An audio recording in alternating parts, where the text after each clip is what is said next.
آها حاجی فیروزه دین حالا ببینیم امسال چی میشه. بچه ها دین همه با هم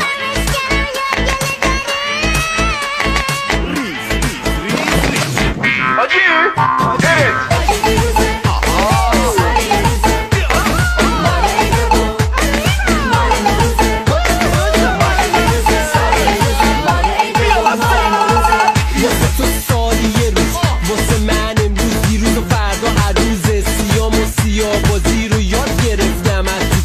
همونی که همیشه یه دست لباس جیغ میپوشه ارباب ولی فقط یکی کشورم و مردم توشه.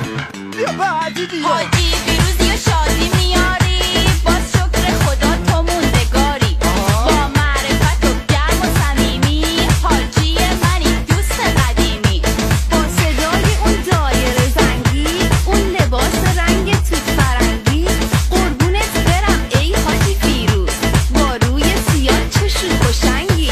قربونت برم ای حاجی فیروز، تو دردونه هر خونه باده، هر چند کسی بهت عیدی نداده، باز میخندی و باکی نداری، هر سال واسمون عیدی میاری، سر تا سر کشور چشم راهت، دعای مادرها پشت و پناهه، تمام خاطرات کودکیمون پیدا میشه توی اون نگاهه.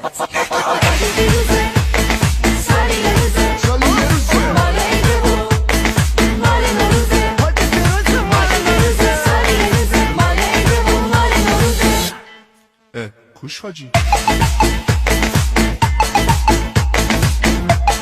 حاجی ایدین کو بشکن و نگو یار گله داره، بشکن بشکن ریتمو میاره، آهنگای تو برد زبونه، کی میتونه قدر تو ندونه.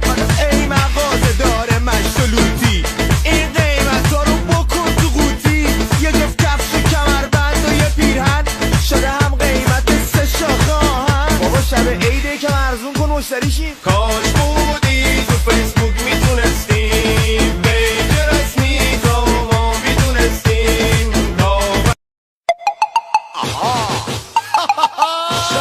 حاجی فیروزه دین حالا ببینیم امسال چی میشه. بچه ها دین همه با هم